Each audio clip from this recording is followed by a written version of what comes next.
bagaikan seekor burung dalam sangkar yang tertekan.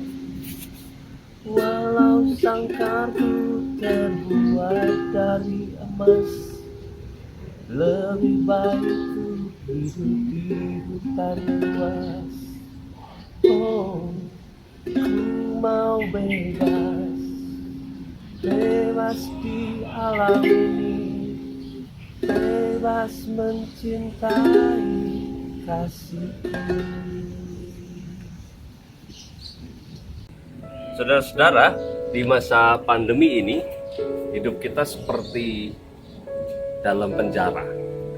Ada yang merasa tidak bebas karena dalam masa sebelum pandemi, kita bebas bepergian kemana-mana, bebas berjumpa siapa saja, lalu menganggap bahwa semua hal yang terjadi di masa pandemi ini seperti membuat kita di dalam penjara dan kehilangan kebahagiaan. Sungguh kan, ketika kita berada di rumah, ketika kita bersama dengan keluarga kita kehilangan kebahagiaan, mari kita tengok perjalanan beberapa kegiatan yang bisa kita lakukan dalam keluarga kita untuk membuat kita tetap berbahagia. Ayo.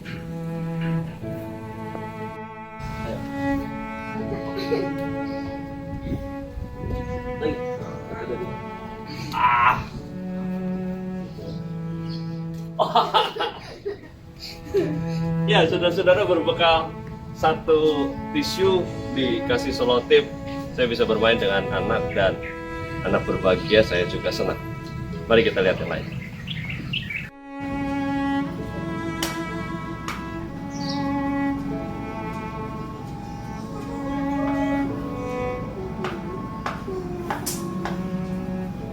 Ya, saudara-saudara, dapur. Di masa pandemi ini kita bisa mengeksplorasi dapur, berkreativitas dengan dapur, baik untuk kita jual secara online maupun kita bereksperimen terhadap makanan-makanan yang kita buat sendiri dengan cara sendiri dan mungkin agak sedikit gila resep-resepnya, tetapi bisa membuat kita senang, keluarga kita menikmatinya. Seperti biasanya saya memasak tahu, telur, tempe, lalu dijadikan satu dan dibumbuin dengan bumbu yang ada, entah apapun bumbunya itu, dan saya pun sekarang lupa, lalu disantap bersama dan anak-anak merespon dengan enak, begitu ya. Yuk kita eksplor beberapa hal yang ada di rumah ini, termasuk dapur kita, untuk mendatangkan kebahagiaan bagi kita ini. Saudara-saudara, kesenangan, kebahagiaan bisa ditemukan di dalam rumah kita selama kita menjaga jarak, menjaga hubungan fisik dengan orang lain di sekitar kita. Maka dari itu saya mengajak kita semua, mari berimprovisasi, mari kita berkreasi, mari mengembangkan apapun yang ada supaya kita tidak merasa di penjara, tidak merasa terkekang, tidak merasa tidak bahagia dengan menggunakan apapun yang ada di rumah kita untuk beraktivitas dengan keluarga dan menemukan hal-hal yang menyenangkan. Bisa bermain game online bersama-sama, bisa juga menggambar bersama, bisa juga melakukan aktivitas lain bersama-sama atau mengisahkan hal-hal yang lain.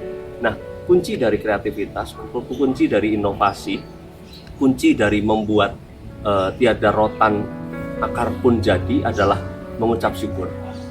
Ketika kita mau mengucap syukur, maka kita bisa menerima keadaan ini dan kita bisa melihat setiap opportunity, setiap peluang yang kita bisa peroleh untuk membangun kebahagiaan di sana sini, di rumah kita.